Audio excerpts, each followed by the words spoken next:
அஸ்ஸலாமு அலைக்கும். Welcome to my channel crown Paradise. வீட்லயே சூப்பரான பேக்கரி ஸ்டைல்ல ப்ளம் கேக் செஞ்சிடலாம். அப்படியே மணக்கும், வீடே மணக்கும். ரொம்ப எம்மியா இருக்கும். கண்டிப்பா ட்ரை பண்ணி பாருங்க. குழந்தைங்களுக்கு வீட்லயே செஞ்சு கொடுங்க. வாங்க வீடியோக்குள்ள போலாம்.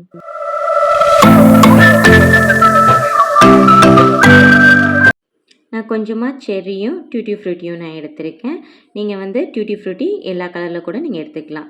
அது கூடவே வந்து 8 பேரிச்சம்பழத்தை சின்னதாக கட் பண்ணி எடுத்திருக்கேன். பச்சை உலர்ந்த திராட்சை, கொஞ்சோன்னு ஆரஞ்சு தோலை வந்து சீவி எடுத்திருக்கேன். 2 ஆரஞ்சு பழம் ஜூஸ் எடுத்திருக்கேன். இது எல்லாத்தையுமே நல்லா வந்து நம்ம கலந்துட்டு இதை அப்படியே ஒரு 1 மணி நேரம் ஊற விட்டுறலாம். அதுக்கடையில் நம்ம வந்து சுகர் வந்து ரெடி பண்ணிடலாம். சுகரை வந்து லோ ஃப்ளேம்லேயே வச்சுட்டு நான் 1/2 கப் அளவுக்கு சுகர் எடுத்திருக்கேன். இதை அப்படியே தானாக மெல்ட் ஆகணும். இந்த கலருக்கு வந்ததுக்கப்புறம் நல்லா ஹாட் வாட்டரை வந்து கொஞ்சம் கொஞ்சமாக சேர்த்து அதை வந்து கொஞ்சம் இலக விடணும்.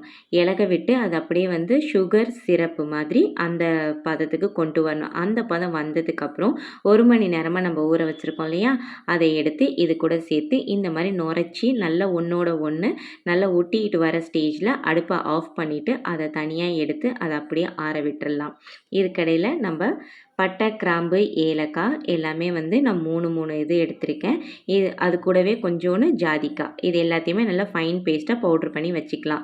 இப்போது இந்த நம்ம நட்ஸ் எல்லாம் சேர்த்துருக்கோம் இல்லையா, அது நல்லா ஆறுனதுக்கப்புறம் அதில் 2 டேபிள் ஸ்பூன் அளவுக்கு மைதா மாவை சேர்த்து நல்லா வந்து குழச்சி வச்சுக்கலாம். ஏன்னா இப்போ நம்ம கேக்கு செய்யும் போது இந்த நட்ஸ் எல்லாமே வந்து கீழே இறங்கிடும். இப்போ மைதா மாவு நம்ம சேர்த்துக்கிட்டோன்னா நல்லா கீழே இறங்காமல் ஈவனாக எங்கே பார்த்தாலும் இருக்கும். இது கூடவே ஒரு முட்டை, ஒரு 1/4 கப் அளவுக்கு நாட்டு சர்க்கரை, அதுக்கப்புறம் உப்பு, கொஞ்சோண்டு பட்டர், 2 டேபிள் ஸ்பூன் அளவுக்கு நான் வெண்ணெய் எடுத்திருக்கேன். கொஞ்சோண்டு நான் 1 ஸ்பூன் அளவுக்கு ரோஸ் வாட்டர் எடுத்திருக்கேன். நீங்கள் வெனிலா எசன்ஸ் கூட எடுத்துக்கலாம். இது எல்லாத்தையும் நல்லா பீட் பண்ணிவிட்டு கொஞ்சோண்டு பால் சேர்த்து அந்த நட்ஸ் எல்லாத்துலேயுமே வந்து நம்ம கலந்துக்கலாம். நீங்கள் எக்கு வேணாம்னு நினச்சிங்கன்னா நீங்கள் 1/4 கப் அளவுக்கு தயிர் எடுத்துக்கோங்க. இப்போ 1 கப் அளவுக்கு மைதா மாவை நல்லா வந்து சளிச்சு சேர்த்துக்கலாம். பட்டை, கிராம்பு, ஏலக்காய் பொடியும் நம்ம சேர்த்துக்கிட்டு அது கூடவே வந்து பேக்கிங் பவுடர் அண்ட் பேக்கிங் சோடாவும் சேர்த்துக்கலாம்.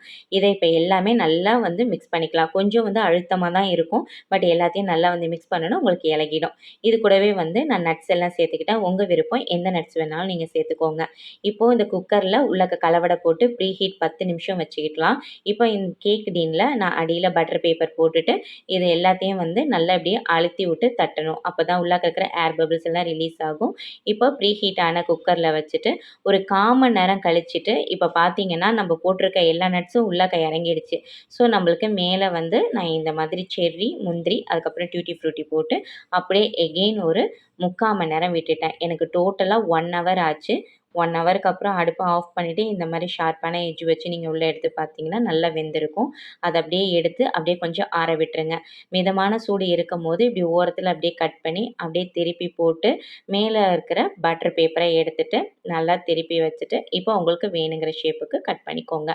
இது வீட்டிலேயே அழகாக ஈஸியாக செஞ்சிடலாம். வீடே நல்லா மணக்கும். அது மட்டும் இல்லாமல் குட்டீஸ்க்கு நம்ம பெரிய அளவுக்கு வாங்காமல் சின்ன சின்ன சைஸில் நம்ம செஞ்சு கொடுத்துக்கலாம். இது வந்து நம்ம இந்த மாதிரி டின்னில் செய்யணும்னு அவசியம் இல்லை. கப் கேக் மாதிரி செஞ்சு கொடுக்கலாம். கண்டிப்பாக ட்ரை பண்ணி பாருங்கள். தேங்க்யூ.